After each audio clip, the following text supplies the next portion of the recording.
talking about, what is interest, man. You got to let the people know, because I'm like, what are they talking about? You know what I'm saying? I'm just a nigger from down the street, so you got to you got interest is when you meet a chick, right, and she's looking at you up and down like she trying to. She's trying to eat you like a meal, my nigga. You feel me? That is one kind of interest. That's one kind of interest. Right. Well, you got to be more type of interest. She could be a gold digger, though. You feel me? So she could be only interested in your money or your resources. So you got to be careful out here. Oh, you know what? Wrong show. Right. So what is this? What is this interest we talk of? I mean, the technical definition is, and I'm reading it, interest rate is the amount charged on top of the principal by a lender to a borrower for the use of assets. Keep it simple, what they charge you to borrow money. You know what I mean? If somebody lends you $20, they can either charge you an extra $10. When you pay them back, you might have to pay them back $30 or $60, depending on what extra they want to charge you. Let me keep it simple. Let me just jump in just for a second so I could add to the actual definition. Now, you have to look at what the word interest, like all it's really saying is that, yeah, I'm gonna lend you this money, but what's in it for me? What's my interest in the process of lending you this money? So if I lend you $100 and I say, well, I feel like my interest should be 10%, right? That means that I'm gonna give you $100, but now you got to pay me $110, right? Because because I already got $100. You the one that ain't got $100. Now you asking me to loan you $100. What's my interest? Well, my interest is 10%. Take it or leave it. And you like, damn, I really need this $100 to do that thing I need to do, because once I do that thing, I could use this $100 to make $5,000, right? So once I use his $100 to make $5,000, I could pay him back that $110. You understand? So that's what it's really about. It's the bank saying, well, what's in it for me to lend you money, right? Or the loan shark. It's like, what's in it for me to lend you money? What's my interest in this whole process of lending you money? You understand? So that's what it's about. Right. I love it, Miles. That was the perfect cleanup. You cleaned that up beautifully, because that's literally what it is. Right. You know what I mean? At the end of the day, somebody loaning you money for a higher price than they loaned you. Exactly. It's simple. You know what I mean? And that's why it's a great topic, because honestly, interest is involved in everything we do in some way, form, or fashion, not just credit cards, not just car loans, in every angle, everything we touch. The reason why I say, and I like that the explanation that you gave with interest, is that it impacts everything. What do I mean by that? I mean, as simple as going to a grocery store. Right.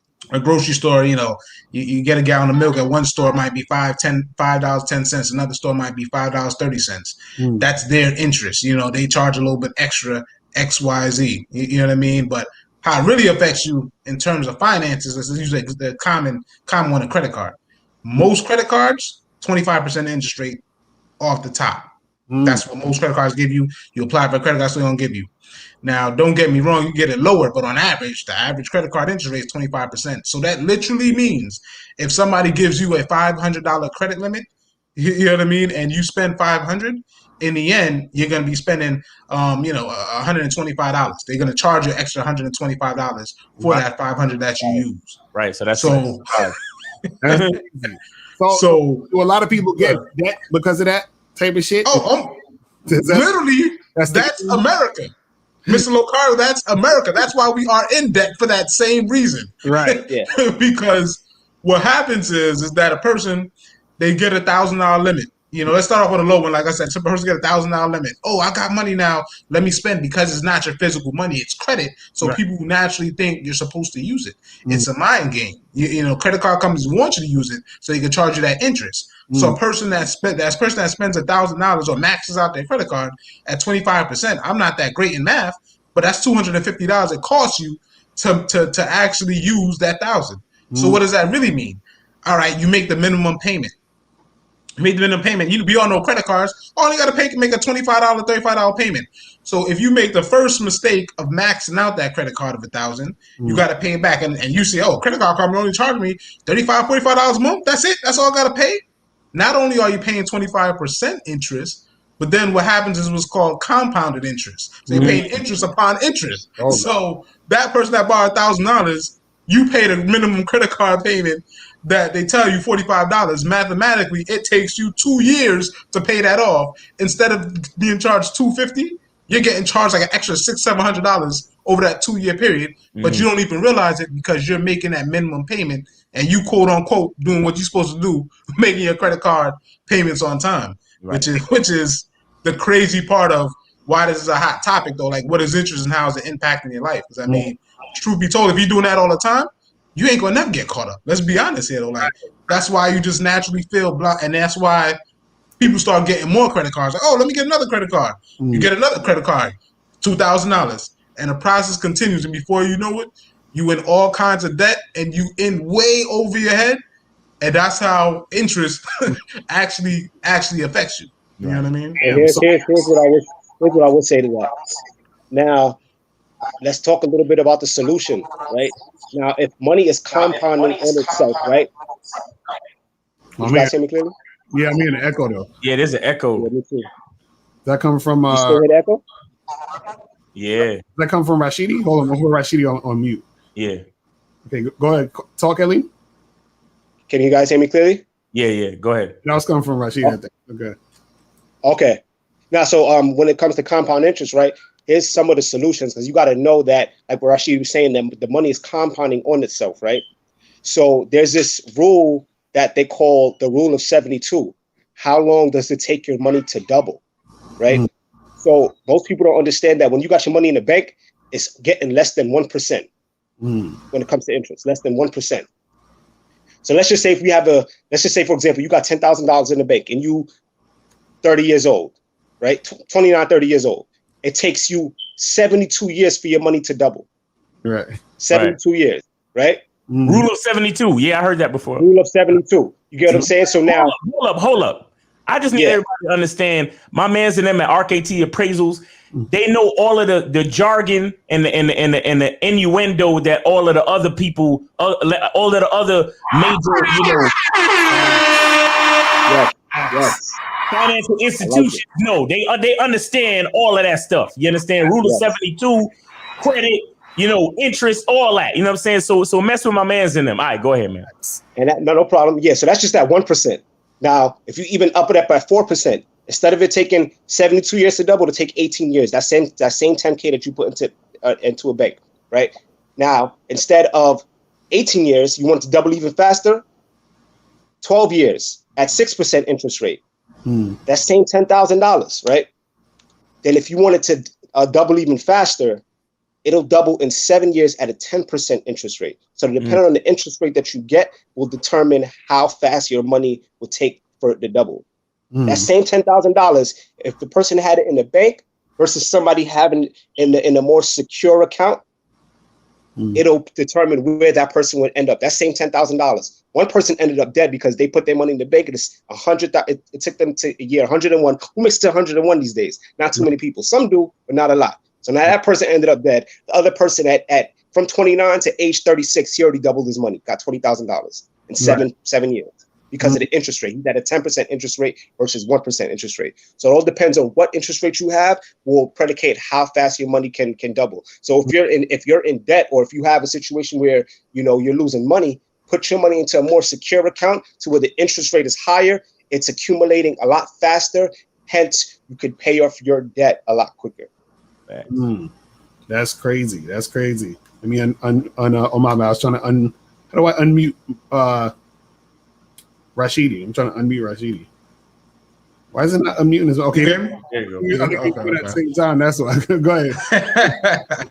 But yeah, man, that's an excellent point, Kadeem. You definitely want to put your money in the right accounts, annuities, things of that nature, which of course we often work with multiple companies to actually double up on your money and get a better interest rate, but that, like Kadeem said, that's the way to offset it. But, and to keep it simple though, honestly, is just stop spending money you don't have.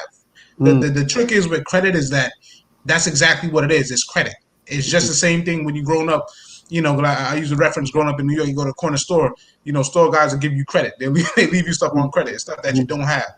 But the problem is when you take too much stuff on credit, every time you get something, you got to give it back because you left it on credit.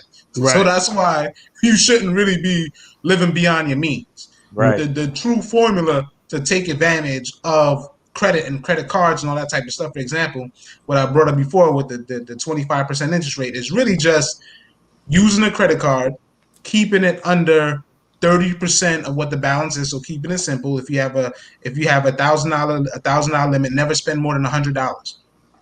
What will happen is if you have $1,000 credit limit and you never spend more than $100, always keep it around $100. 10% is the sweet spot. Keep it around that $100. You do that for 3 to 6 months. Your credit card is going to likely double your credit limit without even asking you any questions. You're just going to get you're just going to check your balance and say, oh, I have a $2,000 credit limit. You continue to keep doing that process before you have a $10,000 credit limit. Right. The catch is, though, is that the whole time, if you show that you can use your credit wisely, you can actually use some of that money. What do I mean by that? If you follow that process, have discipline, get to that $10,000 limit, now you're able to actually use $1,000 on things you actually need and want.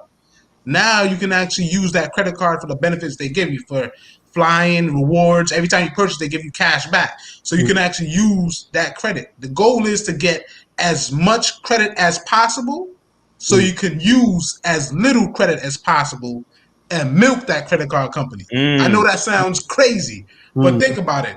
If you get a credit limit through various credit cards of $1 million, you pretty much can be in a situation where, I'm bad at math, what's 10% of a million? Was that 100,000? You can get 100,000 where it's not going to cost you a lot of interest, and you can play with that money and use it to your benefit. The best, I don't know if you guys seen that commercial that's perfect for this example. It's a Capital One commercial where dude's owning a business and it's on TV. I just seen like 5 minutes ago. He's like, yeah, man, with business Capital One and all my cash back, man, they gave me back $25,000 in cash back. And guess what? That's real because he runs a business and he's using the credit properly. And as a business, because he's a big business, he actually got back $25K in free money, and it all balances out. So that's the name of the game. Have discipline, build yourself up, and keep your balance very low, and they'll keep increasing your limit. So the more they increase your limit, the more money you can spend, and spend that money on things you need and get the best bang for your buck. That's crazy.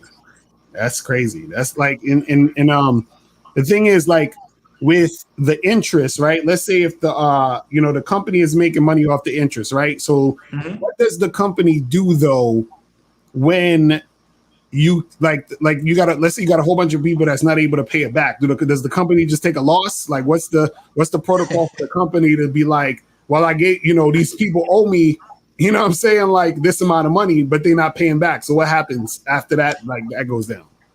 Well, the first thing I tell you, call RKT because we handle credit. But the main thing, the truth is, that's exactly it. That's what happens. That's why within the first 2 years, if you owe a debt that you can't pay back, the company is steadily trying to get the money from you. Typically after that 2 years, and it goes into what's called collections, and they try to get the money back. They harass you. That's where you get all the bill collector calls. Right. And then at some point, normally after the 2 years, just based off statistics, the company says, all right, I'm probably not going to get back this money from this person. So I'm going to charge it off and write it off as a tax loss. So when they do their taxes, they can get money back from it. They won't get the full amount back from it, but they'll get a percentage back from it. Right. What it means for the person like you and myself, Mr. Locario, is that at the end of the day, they mess up your credit even more. You screw them and they're not getting their money, they're going to screw you on your credit report. Right. This person ain't paying me back. Not only do they pay back, I'm going to report every single month for the next 2 years, remind everybody he ain't paying me back. Right. Don't trust them. So then for the finisher, when they write off the tax write-off because they really he really ain't going to give me my money back, even though I'm harassing them, then they just charge it off and ding you one more heavy time like, now he's really not going to pay you back. Don't ever lend him money, and that's what happens. Right. But then you fuck up your whole situation as far as trying to get credit, ever again. Basically. Exactly. And then I wanted to say too, that's the thing with interest. It is very closely correlated to your credit and your credit score. And because, like, for example, buying a house or a car, or even having a credit card, like anything that you buy on credit is going to have a certain interest rate attached to it. And the better your credit score is the lower your interest rate. You understand? Because so it's crazy, but because it's like, it's kind of like they kind of they punish people who are sloppy with money and reward people who are good with money. So if I know that you're good with money, I'm gonna remember I was making that little situational definition in the beginning. It's like, well, I'm not gonna ask you for so much interest because I know I'm gonna get my upfront money back. Right. So I'm gonna leave your interest rate at about 5%. Because I know you're good for it, because you, in your history, you have shown that you are able to handle money. So I know that 9 times out of 10, I'm going to get my upfront money back. So I'll only charge you a 5% interest rate. But like the guy that has a terrible credit history and a bad credit score, his credit score is probably in the 500s or something like that, something crazy like that. It's like, well, I know that you're bad with money, so I'm going to charge you a bunch of interest, like that 25% Rashidi was talking about, or even more than that. So you go to buy a house, you go to buy a car, and you're looking at a interest rate that's going to skyrocket. So now, if you have a decent credit score and you go buy a luxury vehicle, it'll be expensive, but it'll be, the right amount for that type of vehicle. Let's just say you're looking at maybe a $700, $800 car note for like a BMW or a Benz or something. Right. And you have a good credit score, but that's what it's supposed to be, because it's a luxury car, it's expensive, so on and so forth, right? But check this out. If you have horrible credit, but you really need a car, you can go buy a beat up hoopty Toyota Corolla with dents in it, and you'll be paying the same amount of money, right? Because check this out. The actual car note was only like $250 for that small non-luxury car, but because you're so bad with money, your interest rate is going to be like 30-40%, which brings up your car note to that same 700. So you're paying 700 for a hoopty. Meanwhile, homeboy with the good credit score is paying the same 700 for a BMW, riding pretty, and you looking over there like, man, why is the world so unfair? But that's how it's set up. If you're able to show these white folk that you know how to handle money, if you know how to show these financial institutions that you know how to handle money, they will kind of reward you and ease up off of you. So, I mean, expensive things will still be expensive, but you won't be forced to pay that additional interest rate, which will expand the monthly payment. You understand what I'm saying? But when you don't know how to handle money, they're always going to give you a big interest rate, because they know certain things you need. Like in certain states, there's no subway, there's no bus lines. You need a car, right? And so they know they got you by the neck. You understand? So they're like, look, you come into this car dealership because you need a car, and you're trying to buy the cheapest car on the lot, but I still need you to pay just as much as everybody else, and because you've shown that you're not that good with money. And it can be kind of unforgiving, because it's a slippery slope. Like, I've been bad with money. I've had bad situations in my life, and I'm trying to rebuild my situation. But you're still charging me more than you would another person for a lesser product. You understand what I'm saying? So it's like it can be very harsh, but this is why you have to be on top of your stuff. You have to be on point. You got to pay your bills on time. You have to really understand how these things can really affect your life. You understand? I mean, we all fall into hard times every once in a while through no fault of our own directly. You understand? But the thing is, you got to be vigilant. You got to be on point. You got to be persistent to really keep your score up, keep your credit score up, pay your bills on time, manage your money, budget, do what you got to do. Holla at these guys at RKT Appraisals to make sure that you have a good direction with what you're doing with your money. Because once you fall into that slippery slope of not paying your bills on time and having a low credit score, and then these interest rates on top of interest rates rack up, you understand? Because like I said, when you need something, you need it. And they know that you're willing to pay that $700 car note for a hoopty. You know what I'm saying? They know that.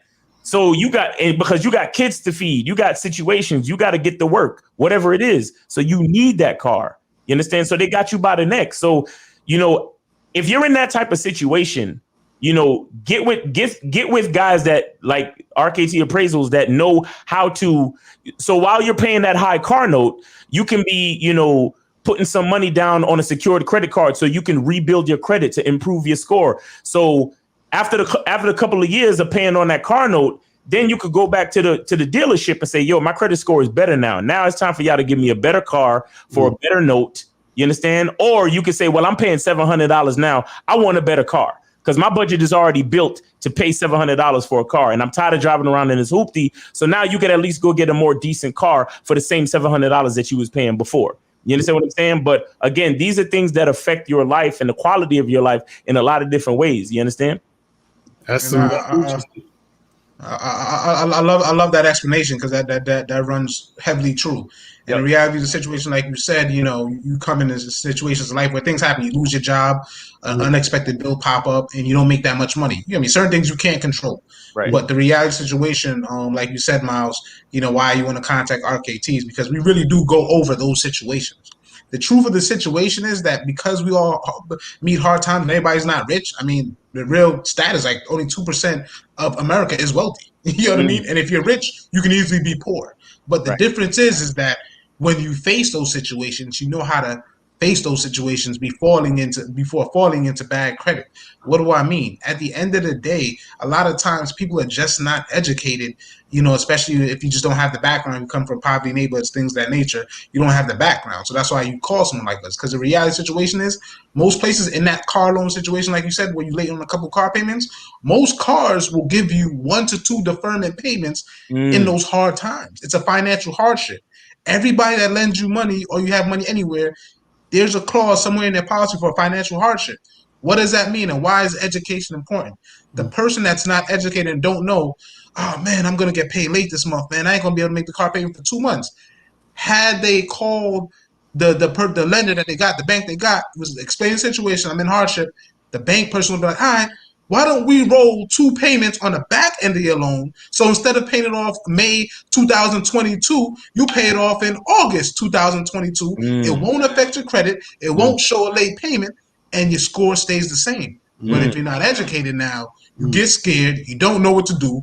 Car payments rack up. Now you owe $700 for the car payment, and now you can't pay the $700. So you panic. And you don't pay that $700. Now you're $1,000 in the hole. And now when they're about to repo you, now you call them. Now it's too late. Now you have late payments on your credit card, and the car is still going to get repossessed because now you can't come out $1,000 hole. Why? Because you didn't contact them. So it is about education and learning how not to mess up your credit.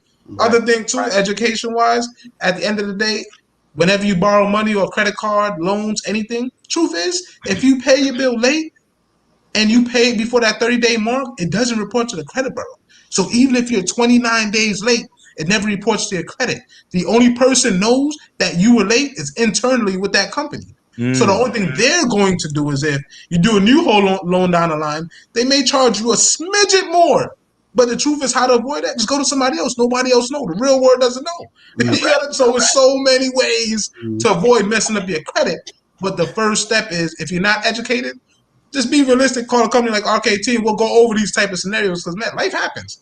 But it's all about – yeah, go ahead. I got a question. So you were saying that – I was saying that if a person's bad with money, they'll give them a higher interest rate versus but what I don't understand why that is, because – wouldn't you give the person who's good with money a higher interest rate? Because then, since they're good with money, they're gonna be able to pay you more. No, because I love that question, Mr. Macario. They've shown and proven that they're good with money, so that they can't give them a higher interest rate if you're good with money. The person who's bad with money, it's like they're penalizing you for you not realizing you're messing up. Like you have to, like, 'cause what happens is everybody starts off here. Everybody starts off here, right? So now, if I'm good with money, but and Miles is not good with money, right? Why should I be penalized because Miles is not good with money? No, but what I'm saying is, I'm the company, and I know you're good with money. Wouldn't I make more money because I know you're good with money? Do you understand what I'm saying? So meaning, like, if no, but me as a customer, right? Because I'm good with money, I'm gonna last longer with you. Versus the person who's not. The person who's not good with money, they're gonna falter. So they're making it's to say that the reason why it's harder for them, the people who have a higher interest rate, the reason why they have the higher interest rate is like the company is blatantly letting you know, right, that you're not good with money. And in order to do business with us or to continue doing business with us, Right. you have to get better with money because this is a business at the end of the day. Right. It's profit over everything. You get what I'm saying? So that. Go ahead, Moss. Go ahead. Yeah. Okay. So here's how it breaks down. You have to remember, right, that there is within every loan deal, within every credit situation, mortgage, whatever, there's always something called the monthly payment. Yeah, you understand? And every company, what they're really focused on is at least getting their upfront money back. The money that they gave you, they're focused on getting that back. So let me tell you what happens with the monthly payment now. What happens with the monthly payment is that when your interest rate is lower, every time you pay me that monthly payment, more of the actual what they call principal comes back to the company. Right. And because you're good with money, the interest rate allows you to pay me more upfront money back on each monthly payment, as well as a little extra money that goes to the interest. To the interest, right?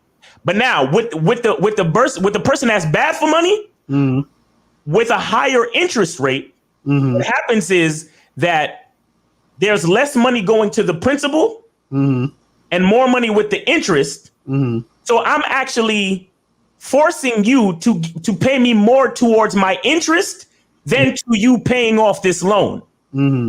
So even when you stop paying or you default, you have already paid me back more money in interest than you've paid me back on the actual money that I lent you. You get what I'm saying? Right. But why don't you still make more money with the person that's good with money? That's the part I don't get.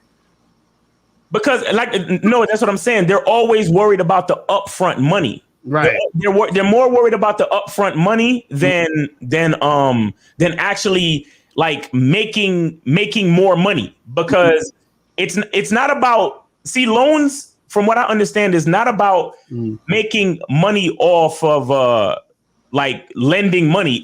I think it's more about the being able to make more loans again and again and again. You understand? So when you're good with money, I know that more than likely after we finish paying off this car, when you go buy another car, you're probably going to come back to me and start another loan. Right.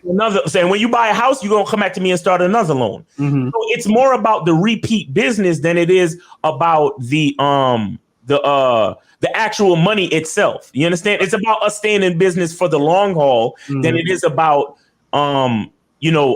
actually making money off the loan. So that's why I reward you with a lower penalty. The lower is just to get them to come back. That's why. Right, so you'll continue to do business with me for years, and you'll even tell your daughter, your sons and your daughters and your wife and your family members to fuck with me, because the loan.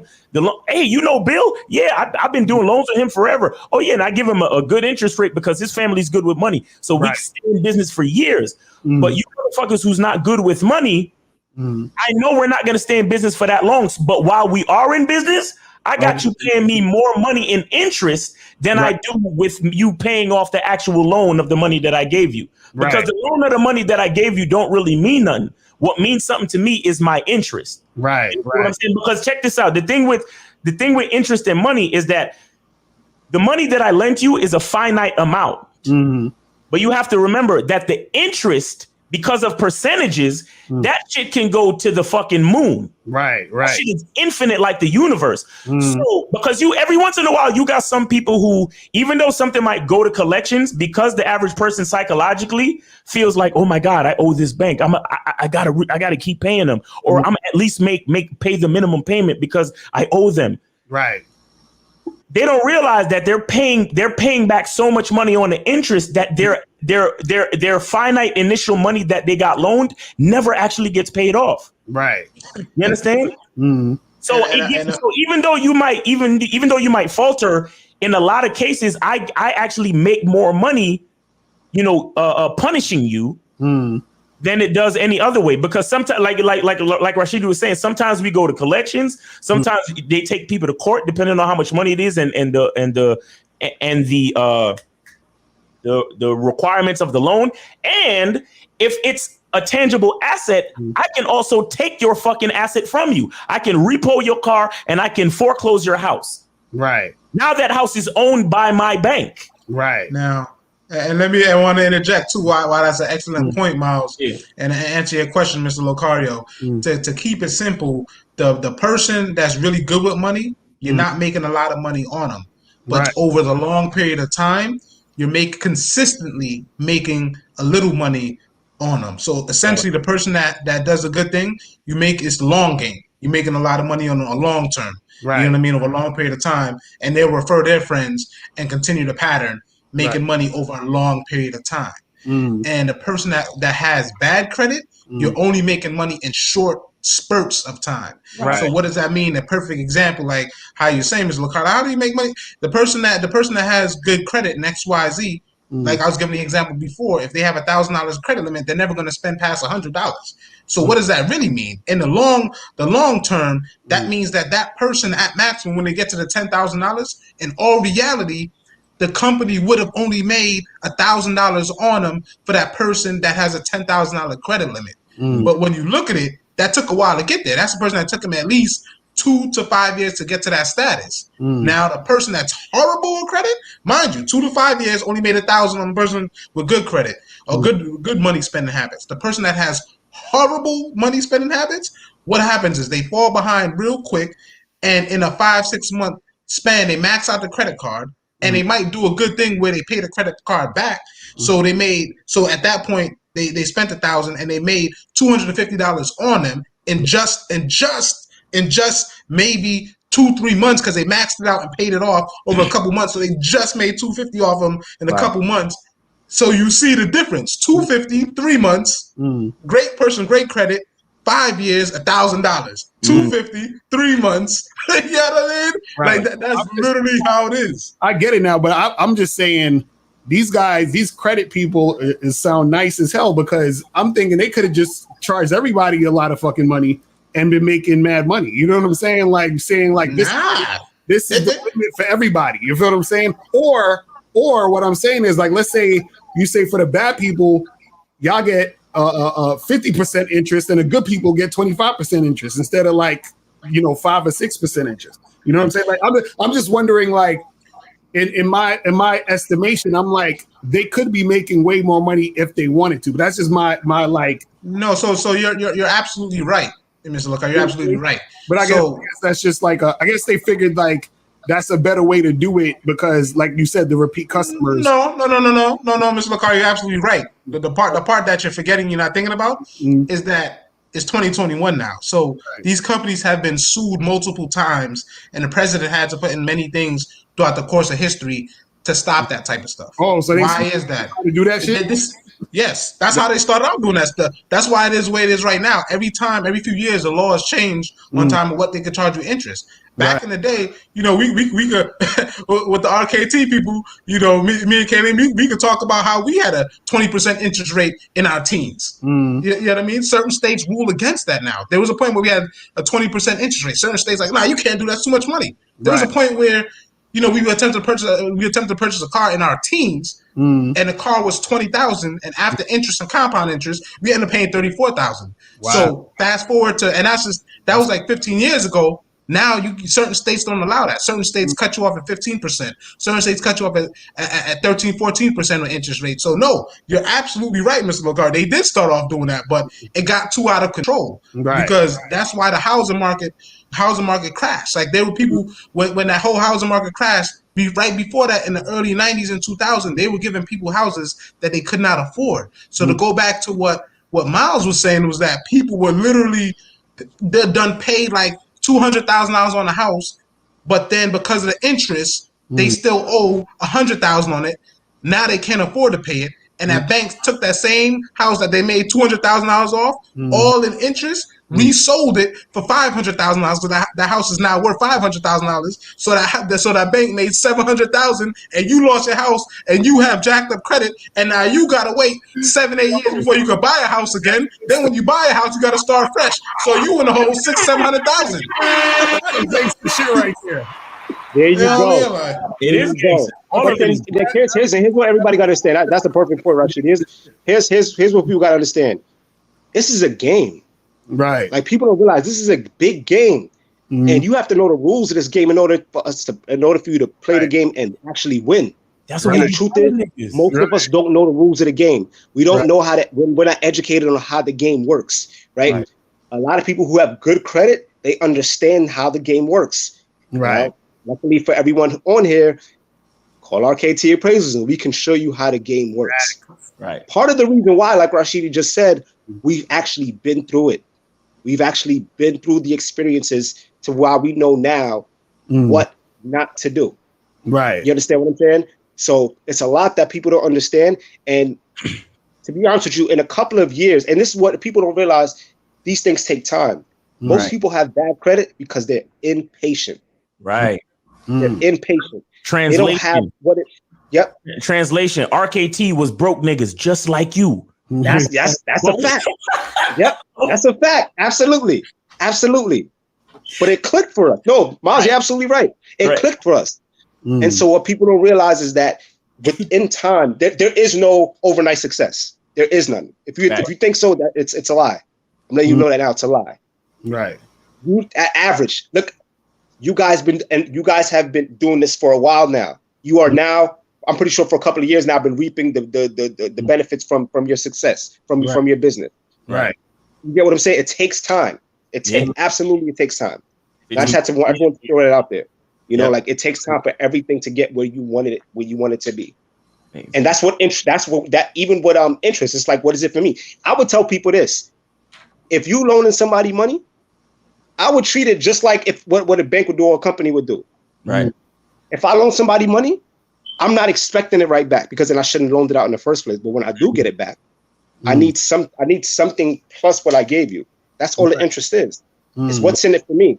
If I loan you $100 and you give me back that $100 like 3 months later, what good was that for me? Right. Right. Exactly. It was no good. There was no reason. So that's why I need to get back $150, $200, $300 from me loaning you that $100 because that's the interest. You get what I'm saying? It has to be some type of component to where we're both benefiting in this process. Exactly. But like I said, call us up. We'll give you we'll go through a financial analysis with you. With that financial analysis, it'll let you know how much discretionary income you have at the end of each month. Because most people don't have no idea. They just spend, and at the end of the month wonder why they have nothing left. There's a lot of ways where we can cut back on different expenses. So at the end of the month, you'll have something.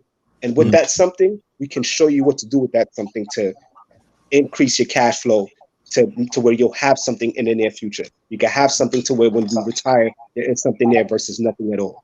There's too many people that's been working for decades and have nothing to show for it. They should have retired at 65, but they can't. Because they didn't plan for the time that they can no longer work. And the crazy part to piggyback off of Kayleen, the key thing that I think people forget about credit is that it's a part of life. Everything is a cycle and a process. And unfortunately, too many people leave credit out of that process. Let's be honest. Everything is a process. You wake up, you go to the grocery store to buy food because you have to eat. If you don't eat, you will die. Like, you know what I mean? If you do not pay your electric bill, the lights will be cut off. You can't see. So you have to pay it every month.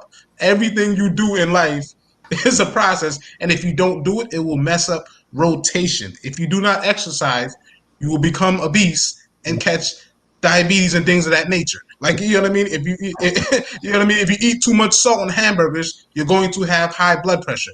Like everything you do, it's a process. If you do not sweep your floor, it creates dust. That's why you sweep your floor. You know what I mean? If you do not wash your body, you know what I mean? Everything's a process. But unfortunately, and I won't say I don't know why, because it's systematic, let's be honest here.